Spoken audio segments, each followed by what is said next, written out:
അടുത്തൊരു പ്രോഗ്രാം എങ്ങനെയാ വെച്ചാൽ നമുക്കൊരു ഫയലത്തെ കണ്ടന്റ്സ് വേറൊരു ഫയലിലേക്ക് കോപ്പി ചെയ്യണത് എങ്ങനെയാണെന്നുള്ളതാണ് പഠിക്കുന്നത്. അതിലിപ്പോൾ നമുക്കറിയാം 2 ഫയൽസ് ഉണ്ടെങ്കിൽ മാത്രമേ ഈ പരിപാടി നടക്കുള്ളൂ. അപ്പൊ നമ്മൾ ഹാഷിംഗ് ഡോട്ട് stdio ഡോട്ട് എടുത്ത് void മെയിനിനുള്ളിൽ നമ്മൾ 2 ഫയൽ പോയിന്റേഴ്സ് എടുത്തു. ഓരോ 2 ഫയൽസിനെ റെപ്രസെന്റ് ചെയ്യാൻ വേണ്ടി F1 F2 എന്ന് പറഞ്ഞു കൊടുത്തു.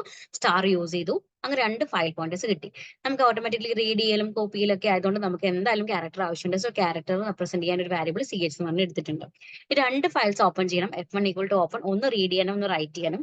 നമ്മൾ F1 കണ്ടന്റ് ആണ് F2 ലേക്ക് കോപ്പി ചെയ്യുന്നത്. ഓക്കെ, അപ്പൊ അതുകൊണ്ട് തന്നെ എഫ് ഓപ്പൺ റീഡ് മോഡിലും F2 റൈറ്റ് മോഡിലുമാണ് യൂസ് ചെയ്യുന്നത്. ഓക്കെ, അങ്ങനെ നമ്മൾ ജസ്റ്റ് ചെക്ക് ചെയ്യണം എന്താ, ഈ F1 എന്ന് പറയുന്നത് എൻഡ് ഓഫ് ഫയൽ എത്തിയിട്ടില്ലല്ലോ എന്ന് ചെക്ക് ചെയ്തു. എന്നിട്ട് നമ്മൾ കണ്ടീഷൻസ് എന്ത് ചെയ്യണു, ഒരു സെക്കൻഡ്. ഓക്കെ, നമ്മൾ ഓരോ വാല്യൂസും ആയിട്ട് ഗെറ്റ് ചെയ്യുന്നു.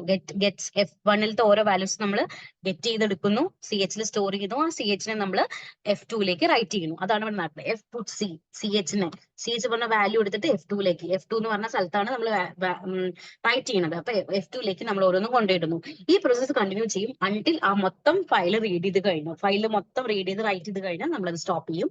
ഇനി നമ്മൾ എന്നിട്ട് എന്ത് പ്രിന്റ് കൊടുക്കും, നമ്മൾ പറയും എന്ത് സക്സസ്ഫുള്ളി കോപ്പി, പണി കഴിഞ്ഞു, അല്ലെങ്കിൽ ഫയൽ കോപ്പിയും കഴിഞ്ഞു എന്ന് പറഞ്ഞു. അത് കഴിഞ്ഞ ശേഷം എന്ത് ചെയ്യണം, നമുക്കറിയാം ഓപ്പൺ ചെയ്ത ഒരു ഫയൽ ക്ലോസും ചെയ്യണം. അപ്പൊ F close F1, F close F2, അതായത് 2 ഫയൽ പോയിന്റേഴ്സും ക്ലോസ് ചെയ്തു. അപ്പോൾ ഇങ്ങനെയാണ് ഏറ്റവും ബേസിക് ആയിട്ട് കുറച്ച് ഫയൽസിന്റെ പ്രോഗ്രാംസുകൾ ചെയ്യാം.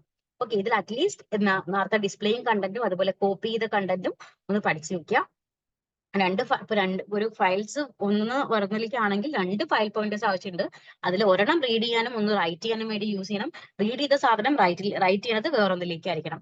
അപ്പൊ നമ്മൾ ചെക്ക് ചെയ്യുന്ന കണ്ടീഷനിൽ ഒന്നും മാറ്റം വരില്ല. F1 ഈക്വൽ ടു 0 ആണ് നോക്കുന്നു. ആണെങ്കിൽ നമ്മൾ ഓരോ ക്യാരക്ടർ ഗെറ്റ് ചെയ്യുന്നു. ആ ക്യാരക്ടറിനെ പുട്സി വെച്ചിട്ടുള്ള ഫംഗ്ഷൻ വെച്ചിട്ട് നമ്മൾ ആ ക്യാരക്ടർ ഓരോന്നിനെ എടുത്തിട്ട് F2 എന്ന് പറഞ്ഞ ഫയൽ പോയിന്ററിന്റെ ഫയലിലേക്ക് കൊണ്ടിട്ടുന്നു. എല്ലാം കഴിഞ്ഞ ശേഷം നമ്മൾ സക്സസ്ഫുള്ളി കോപ്പി ചെയ്തു എന്ന് യൂസർക്ക് ഒരു മെസ്സേജ് കൊടുക്കുന്നു. അത് വെച്ചിട്ട് നമ്മൾ 2 പോയിന്റേഴ്സിനെയും ക്ലോസ് ചെയ്യുന്നു. ഇങ്ങനെയാണ് നമ്മൾ ചെയ്യുന്നത്. ഓക്കെ,